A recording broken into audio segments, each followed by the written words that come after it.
This week's reading is from Rays of the One Light, Weekly Commentaries on the Bible and the Bhagavad Gita by Swami Kriyananda. What is it to fail spiritually? Truth is one and eternal. Realize oneness with it in your deathless self within. The following commentary is based on the teachings of Paramhansa Yogananda.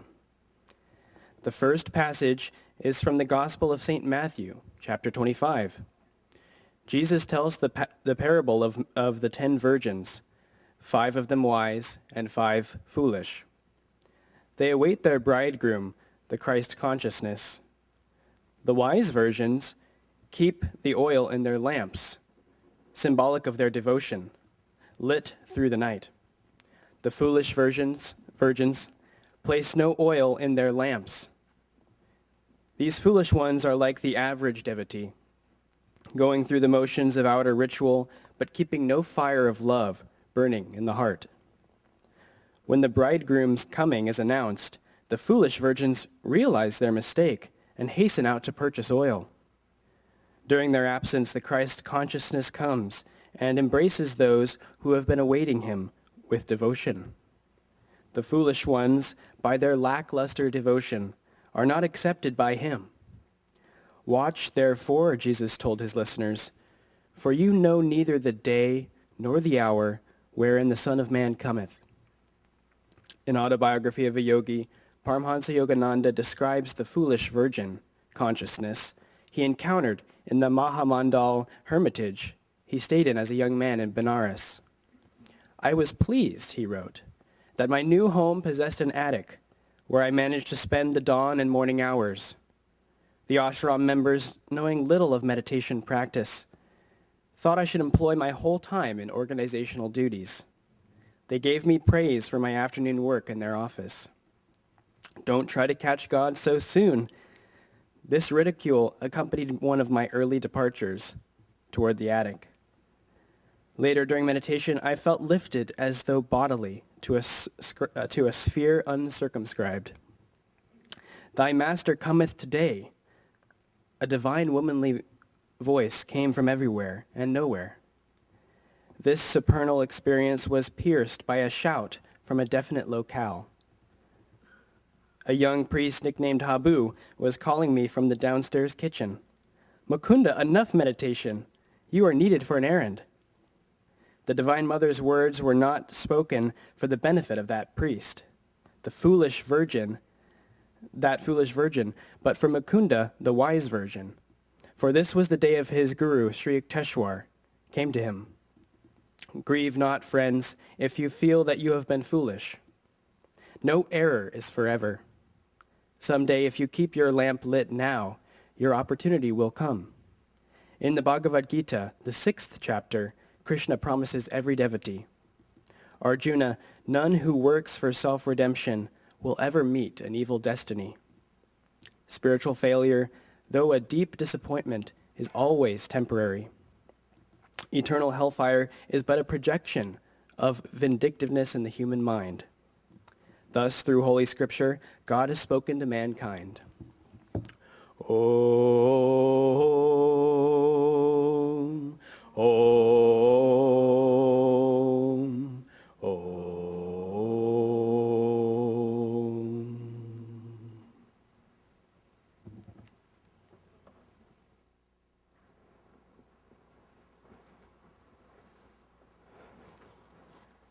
We've got a really wonderful topic this morning.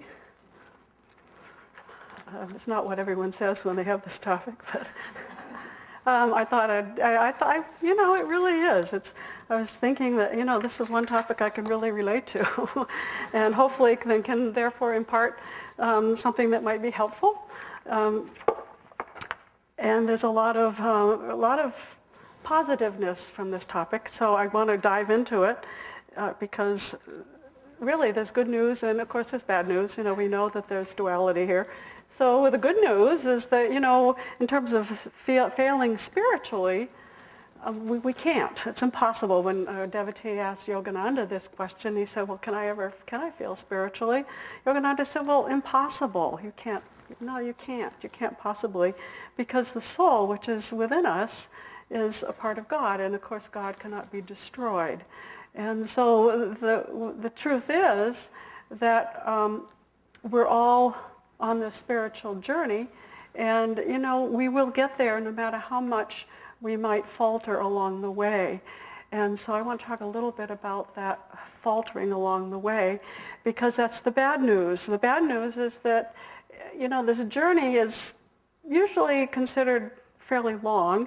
We consider our lifetime sometimes a long time, but Yogananda says it can take millions of lifetimes to actually get to that point where you are receptive enough to receive that divine presence. But it doesn't matter in terms of the global picture, because you will be there. You will receive God's grace and become one with that divine maker when you are ready. And so that's what the spiritual journey is all about, is getting ready so that we will be able to receive that divine grace that's ours. We are a child of the universe. God wants us to come back home to him. It's just a matter of when. And broadly speaking, we're all on the spiritual journey. Everybody, whether, they consider themselves an atheist or whatever religion they're in or not in, they're just there. Or if they're devotees strongly on a path, we're all on a spiritual journey. And this reading is wonderful to kind of relate that, is the fact that we were talking about the virgins, the 10 virgins that were seeking God. And some of them were foolish and some of them were wise. And well, the thing is, we are truth seekers. And those virgins that he's talking about are truth seekers. And so we are among the 10. Think of all the thousands and thousands that aren't even seeking God right now consciously. It's not conscious. They're still on the path, but it's all unconscious at that particular time. So we have taken that step. We're the truth seekers. We're those virgins. We're the brides waiting for the groom, which is that God consciousness to help us to merge back into. And so, but then, then he said, well, 5 are foolish and 5 are wise. So here we are. We've got foolish and we've got wise. And what does that mean? You can feel really happy that you are a truth seeker. You have consciously known that there's more to this world than what you can get out there without God, what you can get in the material world. That's just a little piece of it. But also, once you make that commitment and take that step, then we're all kind of on a totally another level. We're consciously wanting to find God and asking for God's help. And we still have so much of that pull in the spiritual world, because God hasn't made it easy for us. And if he did, we'd all be back there with him right now, and we wouldn't be here. We wouldn't have these lifetimes to find him. So he made it hard for us. We not only created that inward pull, because truth seekers, those that are seeking God, seek him within. That's what we're doing. It's an inward and an upward energy. And those who aren't really ready to know God, they're seeking it outward. In other words, we all want to be happy.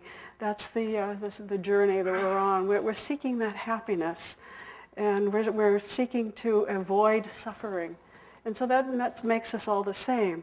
But the difference is that we're seeking it within, and others are still seeking it without. And, because we've been on this journey for a long time, probably many lifetimes, we still have so much of that old stuff, seeking happiness outside of ourselves. We still get pulled into that delusion. So sometimes it feels like I'm taking, maybe 2 steps forward and 1 step back. And, it's just part of the path. And Yogananda said, this is not something that we should get bummed out about. It's really very joyous. The spiritual journey is very joyous, because God is joy and God is love. And as we begin that journey consciously home to him, we open ourselves up to that. And we begin to feel that more and more in our lives, especially when we are more quiet and inward, especially at first. And we begin to feel that calmness and feel that joy. I know some of us take seclusions. Some of us have been on those silent retreats that we do every year. And it's interesting how I've gotten the feedback from people, especially after the silent retreat, and others, that it's so hard, it's very hard sometimes to come back into this frenetic world where, we have to talk so much and we have to do so much. And, it's part of the journey, and we also need to withdraw consciously into that quiet self to really tune in to that higher self. So allow yourself some time. If it's just once a day, hopefully now and then give yourself a couple of days, a weekend, or a whole week even, to just try to be in that silence, thinking of God. It's so much easier to put our mind on God when we're not having to have all the to-dos. We can just set them aside and say, they'll wait, because they do, don't they? It waits for you. So allow yourself some time that way. For life is like a school. We're all here to learn and grow. And that brings up this joke that I want to tell, because it's one that I heard and couldn't stop laughing. Hopefully you'll find it that way. But whatever. It's about a mother and it relates. Mother comes into the bedroom and she sees her son laying there and her child, and she shakes him and says, wake up, wake up, wake up. You got to go to school. Time to go to school. And the child turns over. I don't want to go to school. I hate school. And the mother says, no, it's time to go to school. You have to do it. And he says, well, I don't want to go to school, and I'm not going to go to school, and I have two reasons. One reason is I hate school, and the other reason is the teachers hate me. And the mother goes, oh, well, that's really not a very good excuse. You really do have to go to school. And I have two reasons why you have to go to school. One, you're 52 years old. And two, you're the school principal. Sorry, Susan.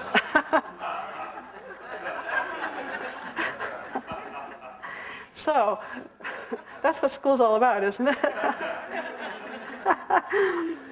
Some people really grasp onto change and awakening, and others, kind of drag their feet. I don't want to do this, I hate that. That consciousness, and we all get into that. It's kind of what we call a mood. We all get those moods, whatever it might be. And those are the downward pulling energies that's keeping us away. It's keeping us on, pulling us back into that unconscious state of materialism in the material world, and keeping us moving in the wrong direction. We want to be moving forward towards God. And when the energy is going down and out, which is what happens so much of the time when we're in moods, we're not going towards God. We're going in the opposite direction. So why does it take so long? Well, God made it that way. But so much of it is because we are not conscious all the time. We get into those regular things that keep happening to us. Swami tells a story about himself, and this is one that we could probably all tell about ourselves too. And it was a time when he got into a big mood. And he never got into moods when I knew him, but he of course had to have that happen to him. And he said that it was a situation where he was wanting to talk to Master Yogananda. He was a direct disciple, and he had the chance to bring some water up to Yogananda's room where he was working. And so he wanted to be noticed because he was hoping to say something, and he kind of made some noise and a little bit, and hoping that Yogananda would notice that he was there. But Yogananda just went on his work. He didn't pay any attention to Swami Kriyananda at all. And Swami said he left, and he got really depressed. He said, got this feeling going in his mind, and we perhaps can relate to this, that he doesn't think I'm a good disciple. I can't please him in any way. What can I do? He doesn't think I'm any good. And have you ever gotten into those tapes that start to go on in your mind about yourself? Okay, and anyway, that's what we call a mood, and one of them, and there's many other different types. And so he realized that. He said, when we get in those negative tapes going, that Yogananda said that that's really the opposite force. It's Satan. It's pulling us down. And so what we need to do is get out of that. And Swami Kriyananda, first of all, you recognize it, and second of all, you do something about it. And Swami, being very strong in himself, he simply sat down, put his concentration right at the point between the eyebrows, chanting Om with great force, and within 5 minutes, he was out of the mood. He could feel the energy. He was consciously lifting the energy. So you need to change your moods, change what it is that's keeping you in whatever it is that you're in. And I want to read from this wonderful book that we have down there. It's How to Be Happy All the Time. These are excerpts from Paramahansa Yogananda, who of course is the teachings we follow here. And this one is, it's when we feel these voices of negativity come up, when we begin to berate ourselves, or when we perhaps begin to criticize and judge others. All those things that really take us away from God, away in that spiritual journey that we want to go. And so I want to explain that there was another story that would be really fun to tell at this time, was when Swami Kriyananda was at Mount Washington, and he was a direct disciple of Yogananda, and he was talking to some of the monks. He was head of the monks at that time, and one of the monks shared with him this story. He said that he had a dream, and that in that dream he could see all the monks there at Mount Washington were running a race, and Yogananda, the guru, was way at the finish line, and he was sitting there just as calm as he could be, and just smiling and beaming his love, and all these young monks were just tearing as fast as they could towards him. But he could see at the same time there were those that were slowing down, and there were some that were falling and tripping. As a matter of fact, a lot of them were tripping and falling. And some of those would lay there for a long time. Others would get up quickly and run on. And he asked Yogananda, he said, "Is that true? Are we all falling down?" And Yogananda said, "Well, yes, we all are falling down at some point. But the purpose is to get up and keep going. So the purpose is, no matter how many times we might feel like we're failing, we need to just keep going on the spiritual path, keep going forward with our teachings, because we want to be those wise virgins. We don't want to stay and be the foolish ones. The foolish ones are those that are going through perhaps some of the motions, but they really haven't filled their hearts with that devotion, that oil of devotion, that love for the divine. So we want to become the wise so that we will be ready to receive when that grace comes to us. And so this is what Yogananda says. Understand that he had the power of the divine in him, because he is where we want to go. He had what we want. So, and he talks about all these negative things that I was just talking about as Mr. Sorrow, any hurts that you might have. And so this is what he says. He says, "When Mr. Sorrow comes, do not give him strength by acknowledging his presence. If you feed him with the nectar of your tears, he will stay. He will soon spread all over the bedroom of your life. The minute he arrives, laugh at him. That will cheat him of his joy. Then kick him in the stomach.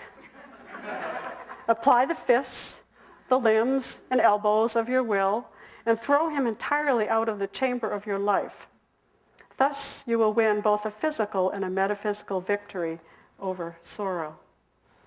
So, isn't that a good analogy to look at? When you're feeling like you are being pulled downward and you're not feeling like you're uplifted and kind of in that spirit, don't entertain that thought of whatever it is that you're doing. Sometimes we kind of like to get into it and we like to kind of mull it over and we like to get a friend and we share it with a friend and pretty soon we've got this downward spiraling energy. Yogananda said, don't do that. As soon as nip it in the bud, whatever it takes. Get away from it. Punch it in the stomach, as he said. Give it your elbow. Give it your leg. Whatever it takes. Put on some nice music. Go for a run. Just change your energy so that you can again lift your energy back up. This is the struggle. It's that constant battle of the pulling downward and the pulling upward. But we can do it. We have the key. And meditation, of course, is one of the big keys that we have among other practices, but that's probably the most important one. And it's spending quality time with God, if you can be busy, but as long as you're engaged with your heart with God, that is what we're trying to do. And meditation helps us to get to that point where we can do it all the time. This is a wonderful time of year to be talking about meditation, because we do have an 8-hour meditation coming up. And so most people go, 8 hours? No way. But, it's not really that bad. Some of you started not 20 years ago, and we look forward to it. Because, we don't sit there for 8 hours grimacing. We have a chance to dive deep, and then we can come back out. And then we can take a little break. We can go again and dive deep. And it's just the continuity of doing this and the devotional music that we play, it helps to bring us to a higher place. So do try it if you feel any attunement to that kind of a thing. Information is downstairs. I know people that do some of our other silent retreats with meditation. I've had people tell me how hard it is for them to come back into their normal life because they find such joy in the silence. You really can feel that peace. And so you want to bring it back with you. And it does help because it gives you a reminder of what you're aiming for. So meditate, whatever that means for you. And just keep making that more and more a part of your life. I'd like to end with kind of an image that Yogananda gave us. He said, think of a bee, a bumblebee, and it's kind of strange to say that, but think of a bumblebee, and what a bumblebee does, he kind of goes into the flower and he buzzes around, and finally he gets to the center, he gets that nectar, and then he's quiet, because he's found it, he's found the nectar. And then of course he leaves and buzzes around until he finds the next flower and finds the nectar, and he's quiet. And so us too, we buzz around, don't we, in our lives, our outward lives. But if we can be more like that bee and dive into that nectar, dive into that silence more often, or something perhaps devotionally that we can read that would help us to be calm and centered, so that we begin to feel that divine presence more and more in our lives. And we can start to take it outward into the world and share it with others, because this path is wonderful to share with others, even though people don't even know you're sharing it, but they can feel it. It's so much fun to do that. You're standing in a line at the shopping. This time of year, it's busy. Everyone's shopping, and they're pushing to get waited on or whatever. And I just find when I do this, I don't shop much, but when I go out, I'll kind of stand there and you just kind of send. You don't even have to put your hands up. Just send divine love to everyone that's there waiting in line. They're harried. The poor cash register lady is harried. And just send them divine love. And you can do it silently. But you can just almost feel the energy changing. So give that a try. And of course, you're sending it to them and you receive back. So it's a wonderful way of giving. I know that affirmation that we had today relates so clearly to this topic. And I just wanted to leave you with that thought of immortality. We think of immortality, it's kind of honestly, it's hard for us to grasp. But if you can just understand that within you, you aren't the body, just as I said, you aren't this physical body. You aren't all your attachments and desires. You are that soul within. I know when I saw my mother pass quite a few years ago, I was right there with her, and she'd had Alzheimer's, and so it was a slow process watching her go. And you know, that last time of, you know, when it was her last breath, actually, I was within maybe 6 inches of her, and I was trying to kind of chant Om in her ear to try to help her on her journey, and she lifted up with this deep breath. She'd had an awful hard time breathing towards the end, but there was suddenly this deep, full breath. She lifted up on her arm, pushed herself up, and looked at me right in the eyes, but she wasn't looking at me, and she then smiled, and this beautiful smile radiated from her face, and then she just sunk back down with the exhalation, and she was gone. And you know, she wasn't there when she smiled and opened her eyes. She had been totally unable to move for over 24 hours. She was so stiff. And you know, it was God's miracle. I just really feel that in that she was telling me, wow, you know, wow, this is so beautiful on the other side.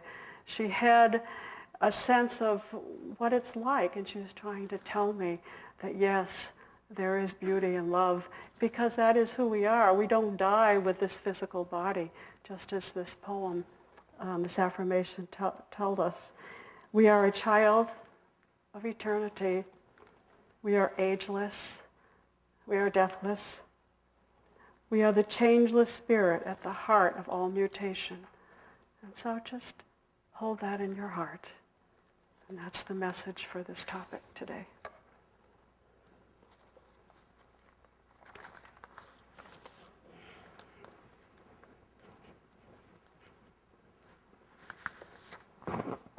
Let's listen to these words from Yogananda's Whispers from Eternity.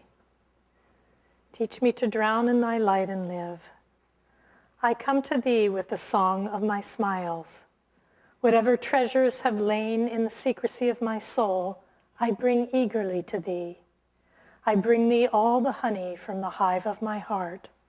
All that was ever mine is now thine alone. The sunlight of this world, shining upon my eager hopes and brief, fickle fulfillments, burned me repeatedly with dissatisfaction. Now I will quench my thirst forever in thy radiant waters. The taper of my aspiration towards happiness will burst aflame with thy coming into a conflagration of bliss. In thy vast enchanting sea of light, I will swim joyfully forever. Teach me to drown in thee and live, rather than live in a mirage paradise of earthliness and die. Let's just have a moment of silence now.